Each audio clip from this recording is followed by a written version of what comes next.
With practice and qualifying in the books, it's time for Brian and I to talk all things Food City 500 over on DraftKings. We'll build some lineups. We'll run through some of our favorite targets, some of our favorite avoids, all that and more on today's Angle of Pursuit podcast.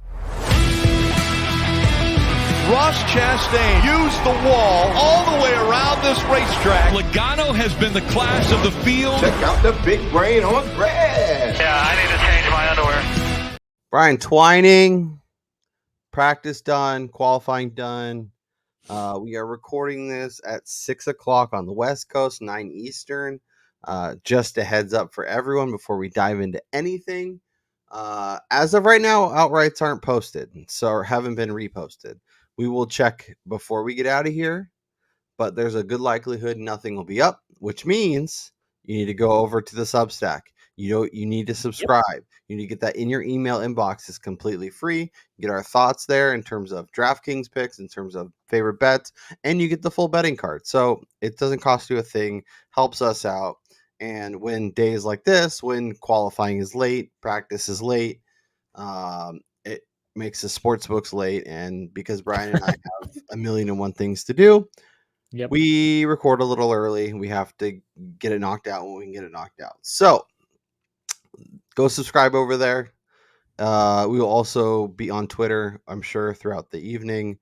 I guess you're watching this on Sunday, so we're on Twitter. If you have questions, if you have numbers that you're trying to figure out if you should hit us up on Twitter. We will happily go over it.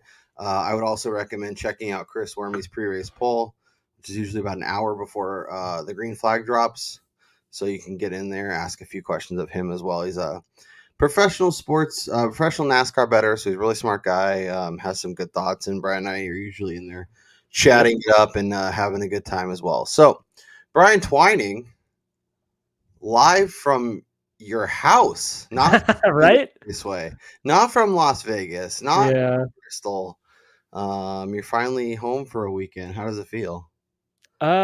It feels almost like a vacation because I'll be headed right back out to Las Vegas next weekend for the first opening rounds of the NCAA tournament. So yeah, it's going to be a short stay here in the beautiful climate of San Diego, and then I'm right back on the road again. But no, it's nice being at home in my own little control center, multiple televisions. I got my desktop going. I literally the other day I had to answer a question from my wife while we were walking our dogs, and I couldn't remember something from the previous day. And I jokingly explained to her that inside my head, the only thing that was in there were basketballs, brackets, point spreads, and cars driving in circles really fast. So this is a glorious time of year for me. It's like Christmas, and I'm excited to dive into Bristol because there was some interesting stuff that happened during practice and qualifying. Yeah, and we'll run through all of the news and notes, everything that you will need to know. We will talk through options, pricing, targets, fades, all that good stuff, as well as kind of a general philosophy for this week. We'll build a couple lineups, and then we're probably out of here. So let's not waste any more time, and let's dive in. Brian, we had 2 practice sessions. We had a Group A. We had a Group B. Yep. Group A was significantly faster than Group B, like the top 20 spots, 15 spots. Yeah. All Group A in terms of speed. And then, the only ones that broke up that are basically between Daniel Hemrick and Zane Smith is Kyle Larson and Brad Keselowski. And they only ran a handful of laps. So I guess what do we do with what we learned in practice, and how do we... what can we take anything from today? I think the only thing you can take away from practice is that Ryan Blaney is this week's Christopher Bell from Phoenix. His car is a rocket ship. He is going to be a contender to win the race as long as the wheels stay on the thing this Sunday. And I think that has a lot to do with the fact that Group B once again got effed because there was an early caution that they actually threw the red flag out for. This was like probably 2.5 minutes into their practice session, which had them have to, throttle down the cars and then get started back up. And after they did so, their practice laps, which had already fallen off about a good 1/10 to 2/10 from the fastest laps in the first group, were now 4 to 5 tenths slower than the fastest guys in Group A. So I don't think you can take a lot away from what we saw in practice. Even the splits, like obviously those guys in Group B got screwed because of the stoppage there, and a lot of them didn't even run elongated lap durations and stuff like that. And I think the biggest like thing you saw from that was a guy like Josh Berry, who he didn't look great in practice, and he goes out there and he puts it on the damn front row in qualifying. So I mean, it's going to be really hard to try to prognosticate who is going to be strong here, and I think you're going to have to fall back on a lot of track history and like recency bias in terms of who has been good so far in 2024. Yeah, no, it really, we really want to be able to take stuff away from practice, because obviously qualifying doesn't tell the full story always, depending on how your car's set up. And to not get a full run, to, obviously have the splits, it's just, but at a track like this, it's just hard to get everyone out there to run any sort of practice session. So it's kind of a true double-edged sword. So let's run through some of the top options, and we'll figure out where the value is, who we're interested in, and all that good stuff. So we have, I'll go all the way down. So 11.5, Kyle Larson. Once again, your most expensive driver. Denny Hamlin, 11.2. Christopher Bell, 11. And then we have three guys in the 10s. Byron, 10.7. Ryan Blaney, 10.5. And Kyle Busch, 10.2. Blaney starting on the pole, incredibly fast car. Yep. It sure feels like you're going to need to go there or need him to suck in order to not go there. Yeah, and I think it's important to note that here at Bristol, because we are running 500 laps, you're going to need multiple dominators in this race. And something I did prior to jumping on here is I had been looking over, past history at Bristol Concrete. And when you go back even as far as, I think I had gotten back to 2018 or 2019 or something like that, every race that we've ran on Bristol Concrete has seen at least three guys lead 70 or more laps in those events. So, I mean, clearly there's going to be multiple lap leaders in this that are going to be accumulating all those laps led, and a lot of them come from the front. So, I mean, a guy like Blaney, whose car was the best by far in practice, regardless of group, is probably going to be somebody you're going to want because he is going to be heavily rostered. And I do think that you could potentially throw him and Denny in a lineup together, because these two could be the front runners for the entire day and flip flop and lead, 130 laps plus each. Yeah, well, I'm looking at the scoring from last year, and Bell started on the pole, Hamlin was second, and those two guys basically were the best two cars all day. Bell was 115.45 points despite starting first and ending third.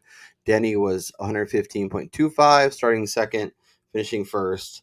And then Kyle Larson was behind him, and the only reason he's there is because he finished second after starting 36. So it really feels like if you have a back marker that you love, that you truly believe will not get stuck in traffic and have issues, Yep, could be a really good way to move forward, even if they're starting kind of in that 20s area. And then you need a couple dominators to just go out and dominate laps and run. So yeah, I did want to mention though on Kyle Larson though, this was the race last year that I'm pretty sure both you and I were not necessarily fading him, but we were overly concerned with the fact that he had to drive through the field in order to make up all that track position. And sure enough, just the speed that he had shown in practice and qualifying was what he brought to the race on Sunday or Saturday night, actually, because it was the night race. And so, yeah, like Larson, obviously having that 10th starting position offers potential for placement points and laps led, but it's going to be a trek to try to get in front of a guy like Denny or Blaney for that as well. Yeah, but if there's a guy who can go from 36 to second, I think there's a guy who can go from 10th to first. Yeah. I think he can figure it out. But yeah, it really feels like Blaney is very much in the conversation, especially if he goes out and looks awesome. Denny, obviously the same idea, can get out pretty quickly to the front and be the guy you need. and I think Kyle Larson as well. Let's talk the 9K because I think there's a bunch of interesting names. We talked, I mentioned the back marker who moved forward and was in one of the high scorers.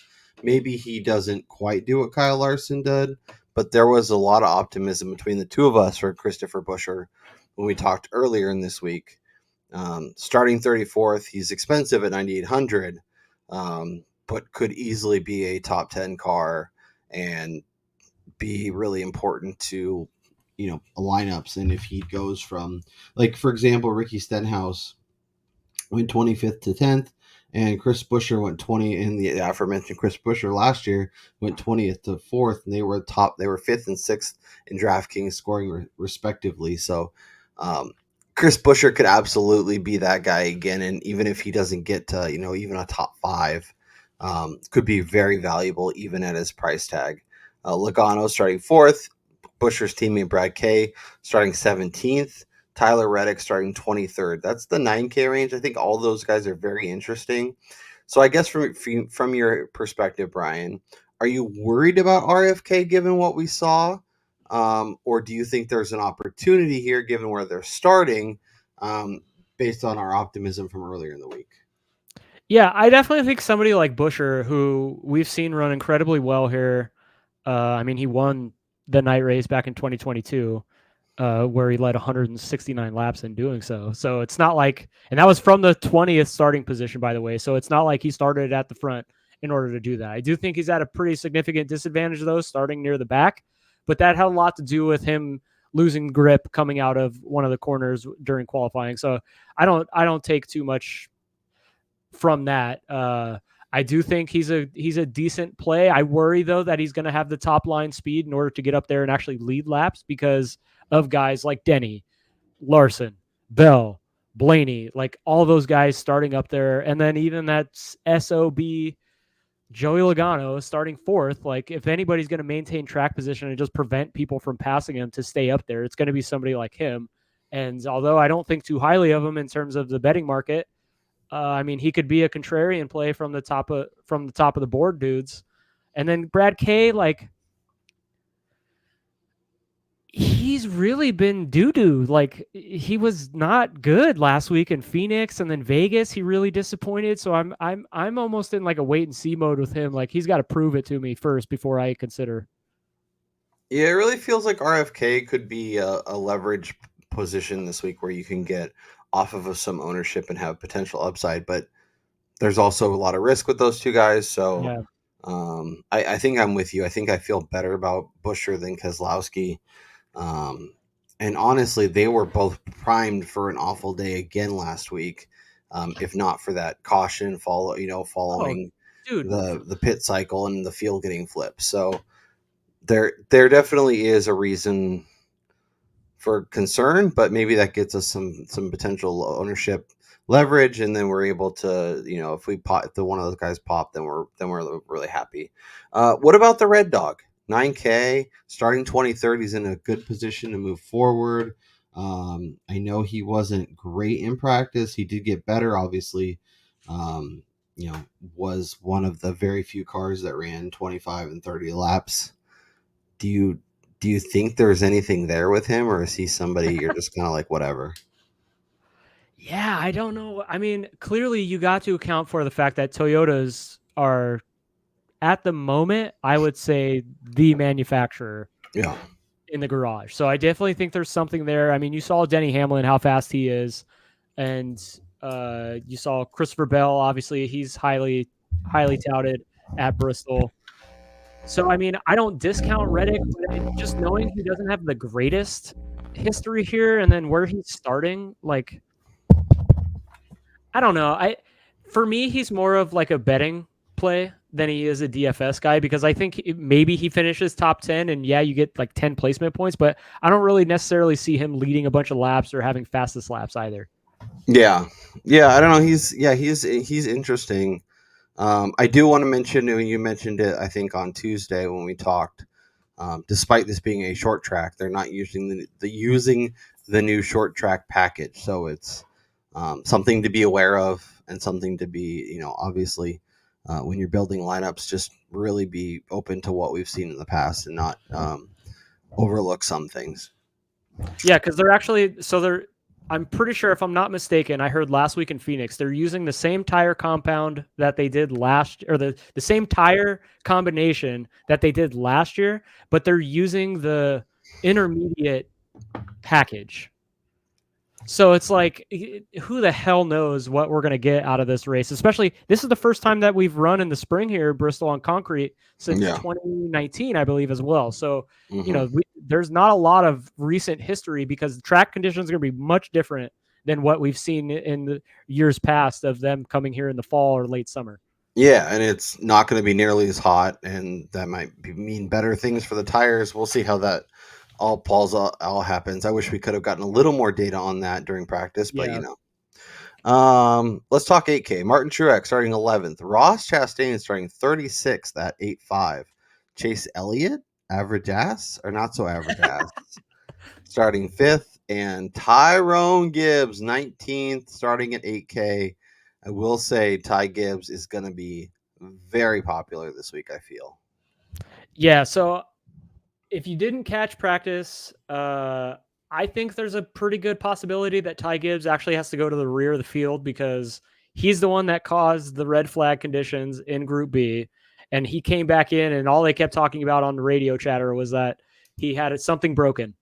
And it sounded like it was a right rear toe link or a upper control arm or something that they're probably going to have to replace, which is going to send him to the rear of the field.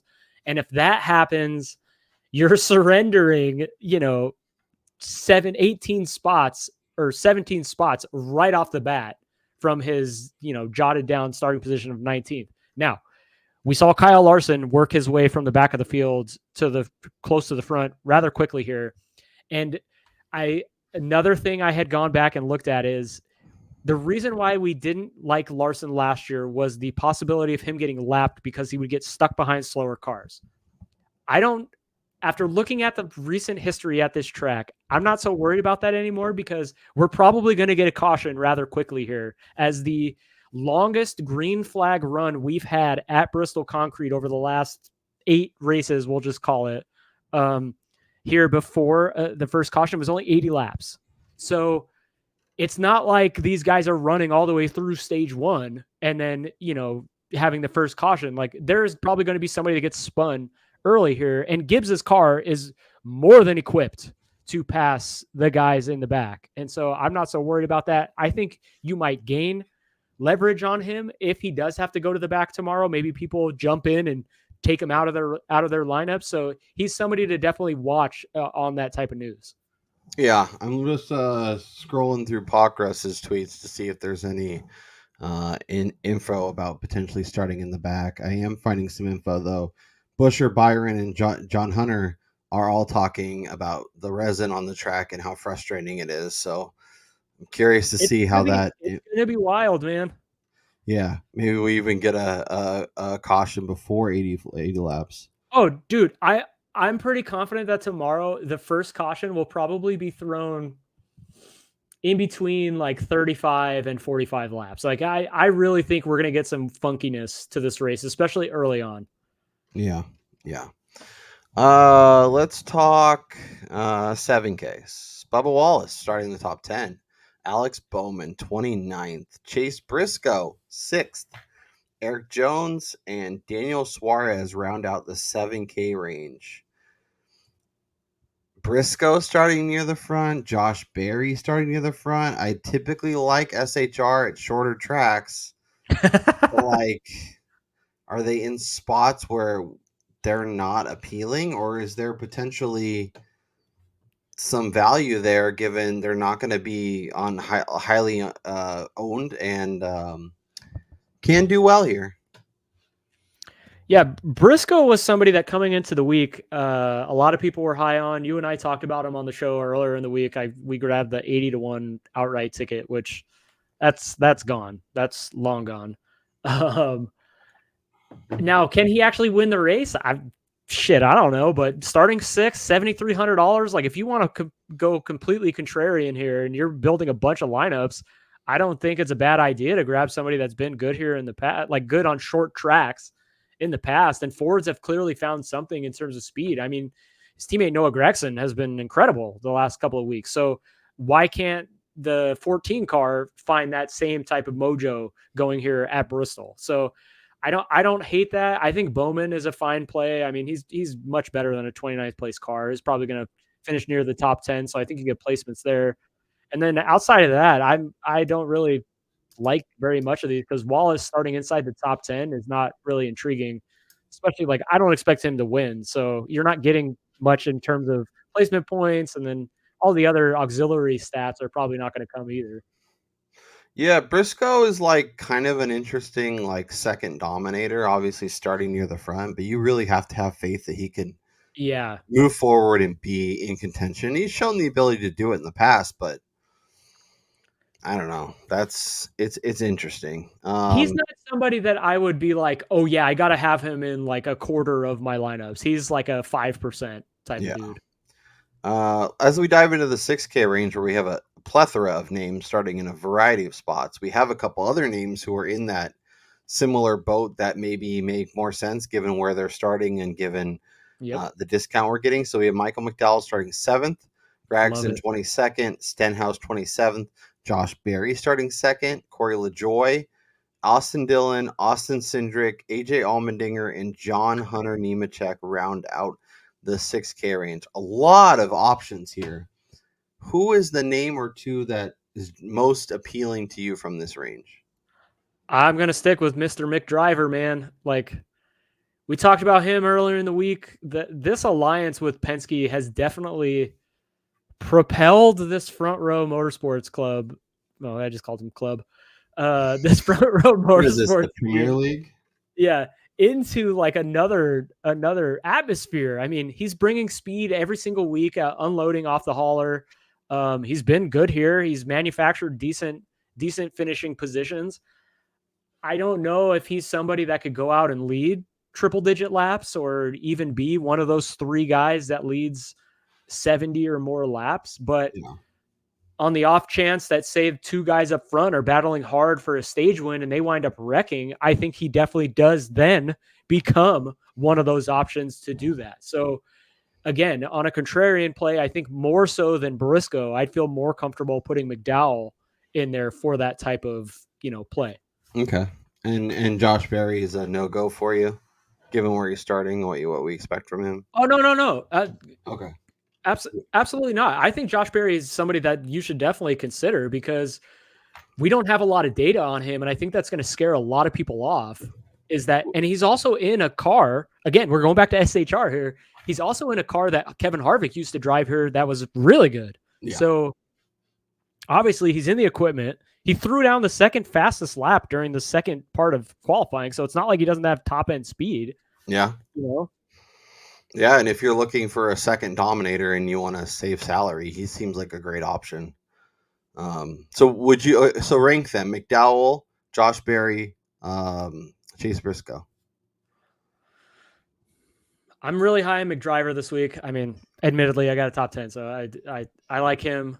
I have a top 10 on Briscoe as well, but I don't know. He's burned me. So I think I would go Berry based on the lack of roster percentage that you'd be the leverage over the field that you would be getting with him over a Briscoe. Yeah, I think that's fair. Let's round out the player pool. We have Ryan Preece starting 25th, Hocevar 35th, Gilliland 24th, Zane Smith 16th, Daniel Hemrick 20th, Harrison Burton 13th, Justin Haley 32nd, and the Kazman 33rd. If you're diving in below 6K, anything? I don't hate Ryan Preece. I mean, again, somebody on super speedways and short tracks that everybody seems to love, and I'm one of them. So I'm a sucker for that 41 there. And then again, we're going back to SHR. So clearly there is a theme going on this week. And then I love him. He's a super nice guy. I've gotten a chance to talk to him a couple times now. Kaz Grala is super nice, but he is an absolute fade. And the only way that he improves his starting position is if there's some people in front of him that wreck out, because they struggled mightily to find speed during practice. Yeah. And Hocevar is like sort of interesting, but I like him for replacement potential, but like I guys can like see him having fast laps, but I also worry about him crashing in stage 2 and trying to do Yep. something stupid.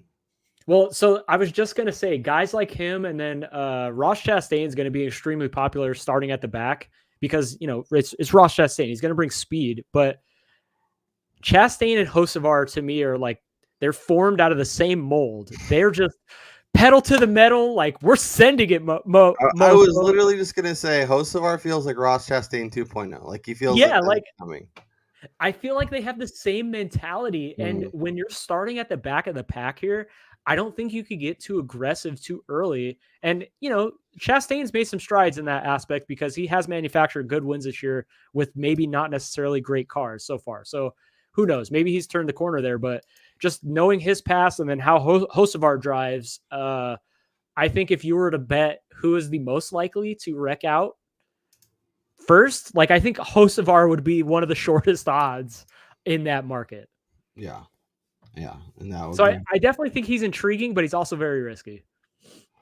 yeah. No, I agree with you. So let's build 3 lineups. We'll enter it in the $3 3 max and we'll see if we can get out of here. Don't be afraid to use crossover this week, Brian. I think there's a few names that are Oh yeah, for sure. very much in play. We don't have to you don't have to 33rd percent everything. So given what we're doing, who is your favorite play that you want to make sure we include in this lineup? I mean, I think we got to start with Blaney. His car was way too fast. Okay. Yeah, just like Christopher Bell last week, like you're going to be suffering if you don't have him in. Yep. The question then becomes, do we want to do the Busher thing and hope he can get up where we need him to be, given where we're both at? Or would we rather spend that kind of salary? So basically, do we want to spend the salary up here on like a Busher who can hopefully move forward and be really important to lineups? Or do we think grabbing a Byron, a Hamlin, a Logano, even a Chase Elliott as a second dominator is the move? Yeah, Busher is fine, but the worry is that he has so many guys around him in the same salary range that have immediate lap leading ability that his potential might get capped. Mm-hmm. You know what I mean? Like it might take him a while to even get up there to even compete for that. So I guess my question to you then is: do you like an Allmendinger? Do you like an Austin Dillon? Do you like a Ryan Preece? Do you I'll just say, college cars terrify me right now because they are shit.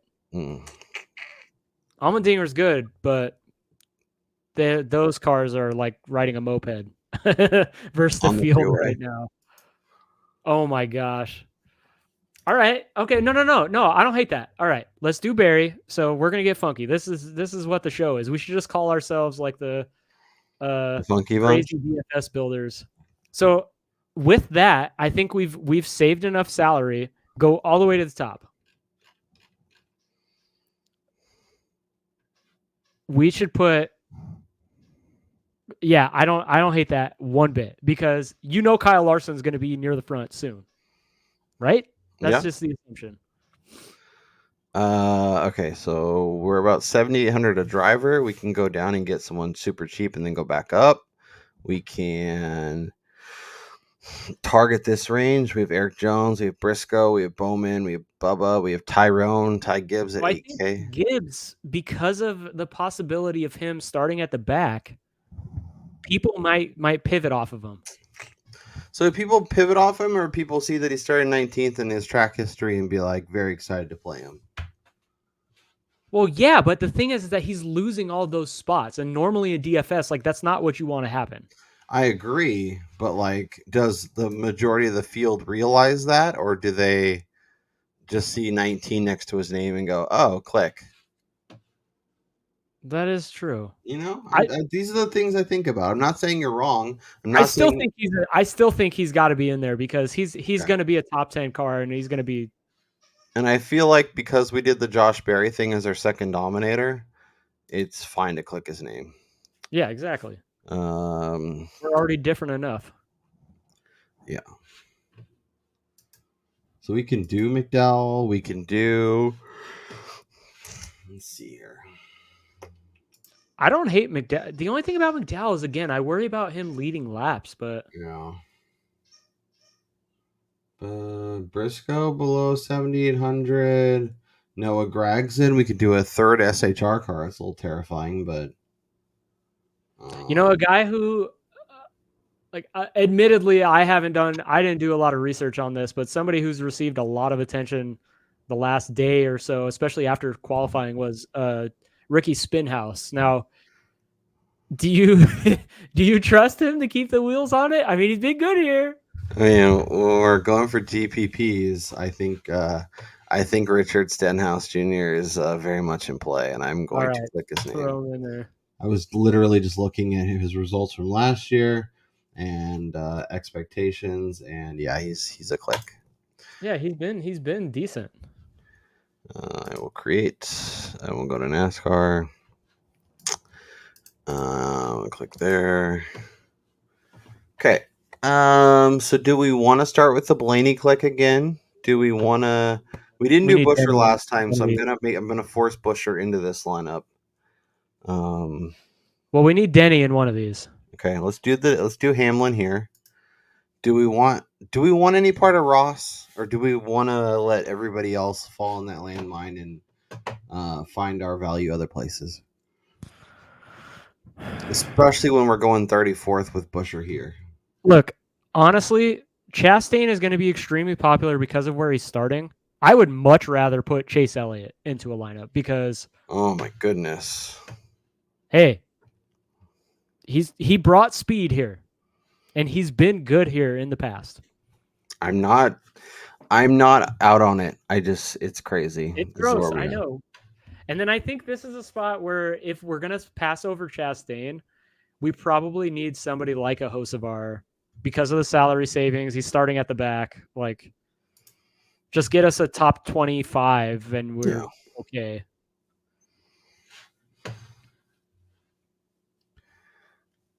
Do we want to get frisky with Brisky here? It's disgusting, but maybe he's not going to be on very many people's lineups. Like, he is not going to be rostered at all. No. So yeah, if we're getting weird, I don't hate it. Yeah. I prefer McDowell, but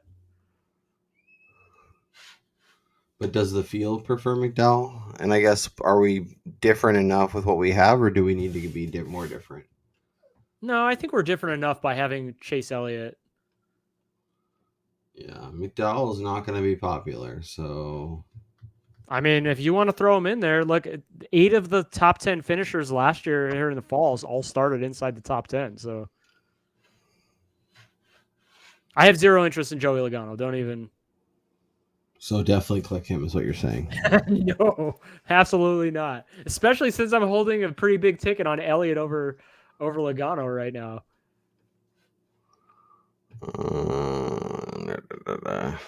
McDriver, welcome to the lineup. That gives us 8,100. We can do Tyrone Gibbs again. Oh man, that's terrifying though. But yeah. I love it. Oh no. I don't need that. Thank you, Hulu. NASCAR.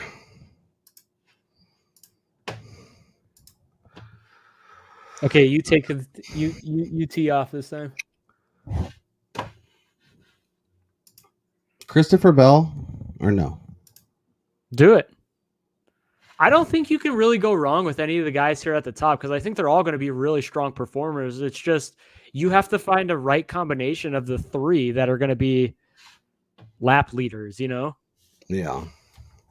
It just puts us in a predicament because now we're going to have to find 2 dominators still. Okay, go ahead and put Blaney. Yeah, I love that. And then I think this is a spot where you could get weird and put maybe Briscoe. Okay. Since we don't have him in a lineup yet. Yep.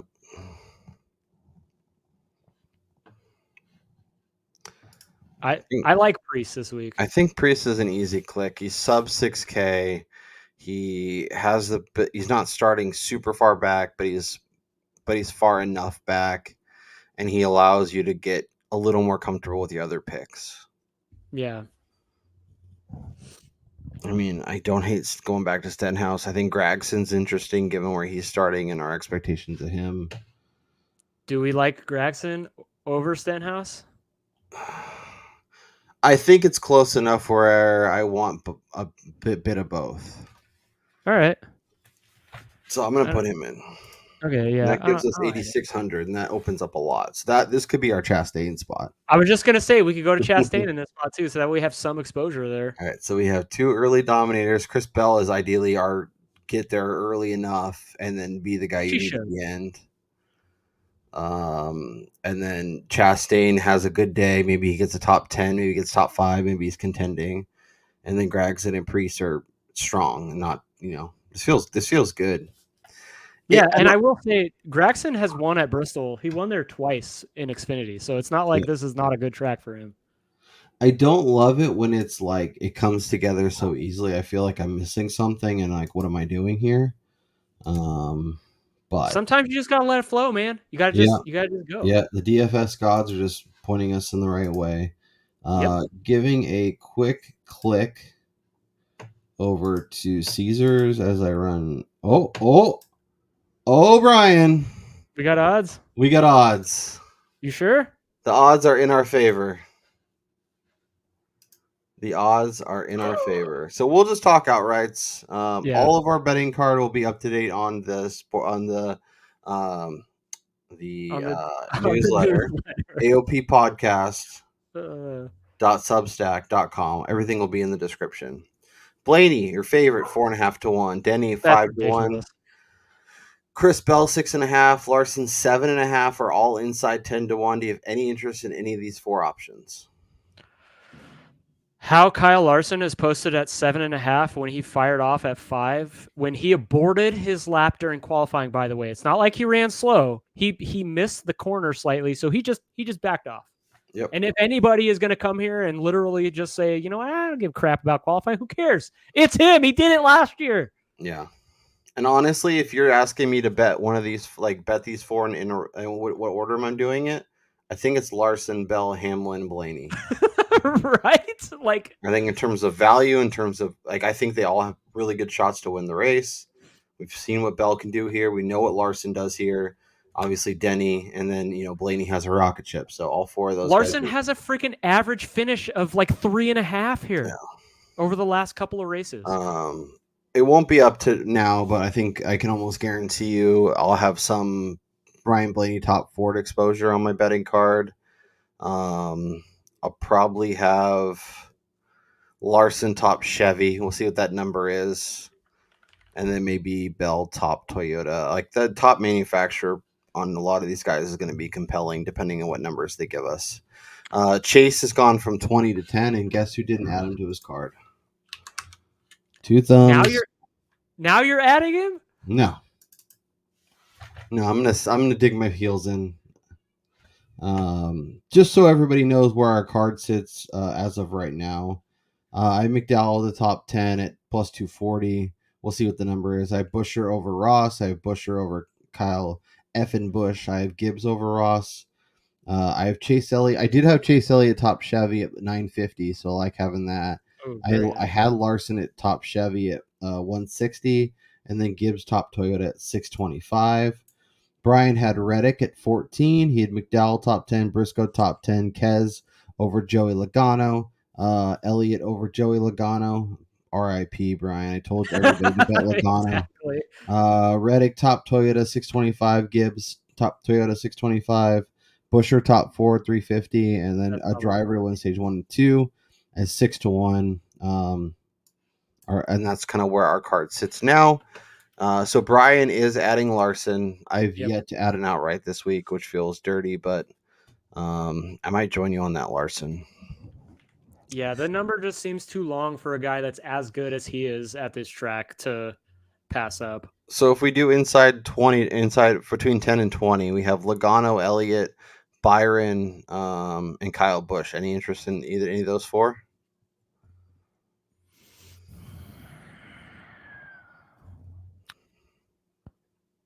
I really don't have any interest in Kyle Busch. I don't understand. Look, I know he was good here in the past with JGR, but Yeah. I just do not see it with Richard Childress. Like I just don't see the same car that he's been in the past. Like, Yep. That's why I faded him in matchups. I faded him and yeah, Ross, and I don't get obviously it. Ross, where he's starting, makes me feel good. All right, we have Briscoe, we have McDowell, we have Truex, and we have Tyrone Gibbs at 20-1. We have Bubba at 22. I'm adding Gibbs at 20-1, by the way. Yeah, I actually like the Gibbs number. And yeah, so I had Briscoe and McDowell outrights away from the show because the numbers were ridiculous early in the week. When we talked back when we recorded, they had gotten too short. But I don't know if I could get there now with Briscoe and McDowell just because of the guys that are in front of them. But Gibbs, I don't care where he's starting. Like he's going to have a rocket ship under him, and I think he's going to be plenty good enough to get to the front. Is Busher at 30 any interest to you, or Chastain at 33? I don't know if I could get. I'm definitely not getting there with Chastain. Like I don't have confidence in Chastain. to Busher finish at the thing. 30, I think if I'm doing a little bit of a longer shot, I think is the one that's kind of in this range, jumping out to me a little bit. Yeah, so Busher is somebody that I like. I mean, I'll probably add him again in a placement market. Just I got to see what the number is because I do think he's still going to be a strong car, Yeah. but I worry whether or not he's going to be good enough to defeat the guys who are at the front. And this is exactly why, like, I'm regretting betting him top 4 now, but this is exactly why I cautioned people early in the week about his outright numbers was because again, he just proved like he has still yet to qualify better than 19th at Bristol. Yeah. So he is not somebody to bet early in the week here. Gragson and Stenhouse and Priest, I think, are all going to be interesting top 10 bets, maybe find good matchups, maybe groups. I'm going to get some exposure to those guys. I'm not exactly sure how. We'll wait for all the numbers to pop up. So I added Tyrone Gibbs at 20-1, and I'm going to add Larson, and Brian did the same. Yeah. Actually, you know what?